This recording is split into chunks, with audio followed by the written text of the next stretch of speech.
ఇక ఏం చేయాలి, నా మీద ఉన్నది ఇక మా నాయన మా అమ్మ. ఇంట్లో అక్క పెళ్ళి అయిపోయి అప్పటికి 10 ఏళ్ళు అయిపోయింది. ఇక ఇప్పుడు నా పెళ్ళి చేయాలి, ఖచ్చితంగా వీని పెళ్ళి చేయాలంటే తిరగాలి ఇక. ఇప్పుడు పెళ్ళి ట్రాక్ అట్లా ఇండస్ట్రీకి మళ్ళీ రావడానికి పెళ్ళి ఒక కారణమైంది. పెళ్ళి అయిన తర్వాత మా చుట్టాల ఒక ఆయన ఇండస్ట్రీలో ఒక అతనికి తెలుసు అని అంటే, మా తెలిస్తే నాకు పరిచయం చేయవన్న. పరిచయం చేస్తే సరే అని పోయినాం ఒకరోజు.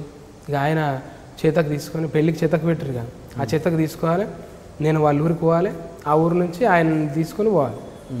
ఆయనకు మళ్ళీ ఇంకో లింకు, ఆయన డైరెక్ట్ మళ్ళీ కలవడు, ఇంకో ఆయన బామ్మరి దగ్గర పోతే ఆయన మళ్ళీ తీసుకొని పోతుంది.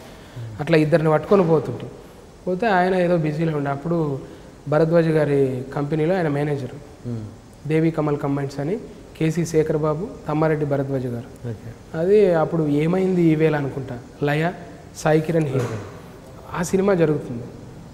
అది ఇక్కడ ఆనంది ఆర్ట్ క్రియేషన్స్ జమినీ కిరణ్ గారు వాళ్ళ ఆఫీస్ పైన. అప్పటికి నువ్వు నేను జరుగుతుంది 2001, 2002లో, 2003 ఆ టైంలో. ఆడిపోతే కింద ఆనంది ఆర్ట్ క్రియేషన్స్, అప్పుడే సునీల్ గారు వీళ్ళంతా ఆడికి వచ్చిపోతూ ఉండే. ఇంకా తేజ గారు వస్తుండే, తేజ గారు డైరెక్టర్ గారు. కింద ఆడిషన్ జరుగుతుండే, పైన కేసీ శేఖర్ బాబు అదే భరద్వాజ్ గారి ఆఫీస్. అందులో మాకు తెలిసిన చుట్టాల ఫ్రెండ్ అక్కడ మేనేజర్ వేణుగోపాల్ అని, ఆ మేనేజర్ దగ్గరికి వెళ్ళాం. వెళ్తే సరే నువ్వేం చేస్తావు అది ఫస్ట్ ఇంకొంచెం సరే చూద్దాంలే, ఇంకోసారి రా అని అట్లా ఒక 10 సార్లు తిరిగినాక సరే ఇట్లా కాదు, నీకు ఏదన్నా పని అసలు నీకు అర్థం కావాలి ఫస్ట్ అని చెప్పి, ఆ సినిమా జరుగుతుంది డోలారి దని అని ఉంటుంది అక్కడ కొంపల్లి దగ్గర. డోలారి దనిలో అది చిన్న సైజు ఒక పార్క్, అన్నీ ఉంటాయి కదా, అందులో సెట్ వేసి షూట్ చేస్తారు. సరే నువ్వేం చేస్తావంటే ఏది చెప్పినా చేస్తాను. సరే ఈరోజు అయితే ఈ సామాన్లు సర్దే పని చేయాలంటే సెట్ బాయ్ స్మోక్ వేయాలి. స్మోక్ అది ఉంటుంది కదా, నిప్పుకలు పట్టుకోవాలి, ఇనుపగంపలు వేస్తారు, ఒక తాడు కడతారు, అందులో ఊదిపోగ వేసుకుంటూ తిరగాలి. స్మోక్ అన్నప్పుడల్లా వీడికి వెళ్ళేసి అక్కడ చుట్టూ తిరిగిపోవాలి, ఇక పోయి కూర్చోవాలి అంతే. ఇది నా పని. ఫస్ట్ పొగేసిన తర్వాత సరే బాగానే చేస్తున్నాడు కానీ ఓపికని టెస్ట్ చేయటం, ఉండగలుగుతాడా ఇవన్నీ. పోరాడు చూస్తే రిచ్ కిడ్ లెక్క మన పొలాలు గిలాలు ఉన్నాయంటున్నాడు, ఒక్కడే కొడుకంట, మరి ఇక్కడ నెగులుతాడు ఆయన. Testing manager. సరే నాకు ప్యాషన్ కదా, నేను ఇది చేసినాక ఇంకోటి చేస్తానే ఇది ఉంది. అట్లా సెట్ బాయ్గా అవి సర్దటం, ఇక ఎక్కటం. అప్పటికి జర ఇవన్నీ లేవు కదా, జర ఒళ్ళు లేదు కదా, బలి లెక్క వాకుతున్నాయి ఇక గోడల మీద అవి అతికిచ్చుడు, బొకేలు పెట్టుడు, ఇక ఏదంటే అది పటపటపట చేస్తున్నాడు. నారాయణ అని ఒక బక్క ఉంటాడు, ఆర్ట్ డైరెక్టర్ ఆయన, తెలుసు ఆయన. ఇట్లుంటాడు ఇట్లా, ఆయన దగ్గర అసిస్టెంట్ సెట్ బాయ్.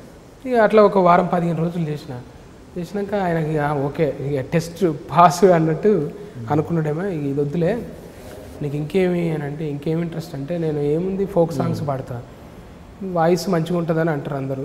మరి అట్లేమన్నానంటే, అట్లయితే ఒక పని చేయి, నువ్వు డబ్బింగ్ ఆర్టిస్ట్గా ట్రై చేద్దాం అని చెప్పేసి భరద్వాజ్ గారి రికమెండేషన్తో పోదాం అన్నాడు. సరే ట్రై చేద్దామని ఒక లెటర్ ప్రిపేర్ చేసినాం. ఆయన సంతకం కోసం తిరిగితే ఆయన దొరకట్లేదు. అక్కడ లొకేషన్ ఇక్కడ అని, ఆ సినిమా అని, ఈ సినిమా అని తిరుగుతూ ఉన్నారు. సంతకం కాలేదు. 2-3 నెలలు అయింది. అక్కడ ఆడిషన్ కూడా అవుతుంది.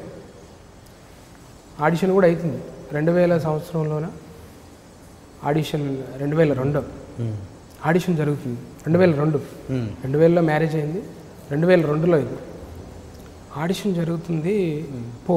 పోయినా సరే వీళ్ళు రికమెండేషన్ ఎవరు ఇవ్వలేరు కాబట్టి నేను వెళ్ళాలి కదా, నాకు తెలుసు డేటు. కృష్ణనగర్లో ఆఫీస్, పొట్టివీర టెలిఫోన్ బూత్ వెనకాల. కాకుండా ఇంకోటి ఇటువైపు ఉండే, లక్ష్మీ నరసింహనగర్లో ఉండే. దాని తర్వాత పొట్టివీర టెలిఫోన్ బూత్స్ అందులో అటువైపు ఉండే. అయితే పూర్ణ టిఫిన్ సెంటర్ వెనకాల. ఇంకా ఆఫీస్ చుట్టూ తిరుగుతున్నా, రోజు పోవాలి, ఆఫీస్ దగ్గర చేతులు కట్టుకొని నిలబడాలి. ఆడిషన్ ఉంది, అందరూ లెటర్స్ వచ్చినాయి. నేను కూడా అప్లికేషన్ పెట్టిన, ఫోటో పెట్టి నాకు కూడా లెటర్ వచ్చింది. ఆ డేట్ నాడు నేను ప్రతాప్ డబ్బింగ్ థియేటర్ అని చెప్పేసి ఈయన్నే మన అపోలో కింది సైడ్ ఉంటుంది ఆ లైన్లో, అక్కడికి వెళ్ళాం. సూర్యప్రతాప్ థియేటర్ అని ఉంటుంది, అక్కడికి వెళ్ళాం. అందరూ వచ్చి వాయిస్లు ఇస్తున్నారు. ఒకరొకరు చూస్తే ఈ డిప్లొమాలు చేసిన వాళ్ళు ఏంది యూనివర్సిటీలలో చదువుకున్న వాళ్ళు యాక్టింగ్ మీద వాళ్ళు పీజీలు చేసారు.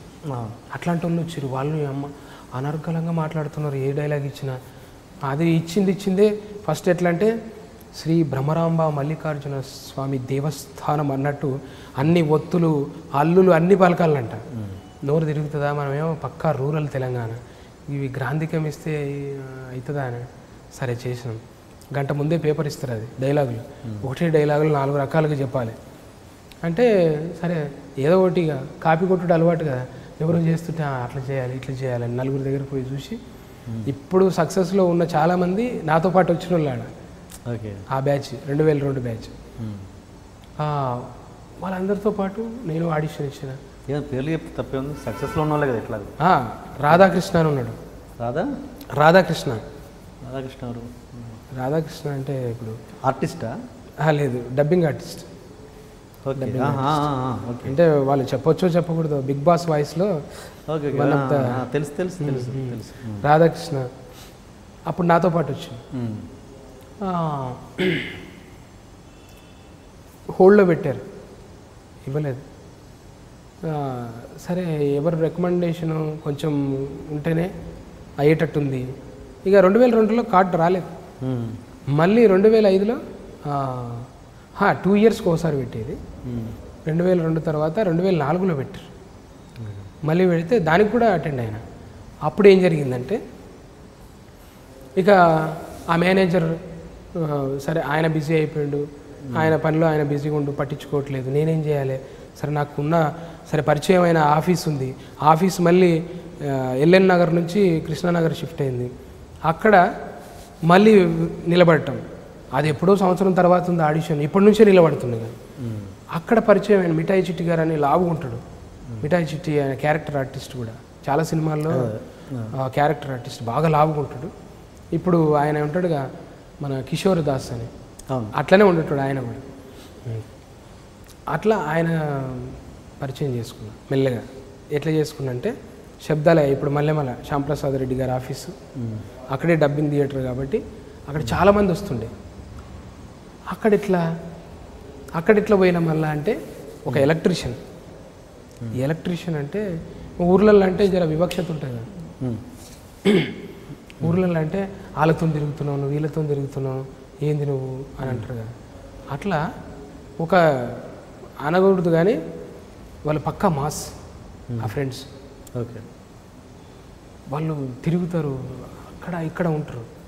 వాళ్ళతో ఇదైతే మా ఊరు అల్లుడు ఆయన, ఒక యాదవ్ అని చెప్పేసి ఆయన పరిచయం చేసింది ఒక ఎలక్ట్రీషియన్.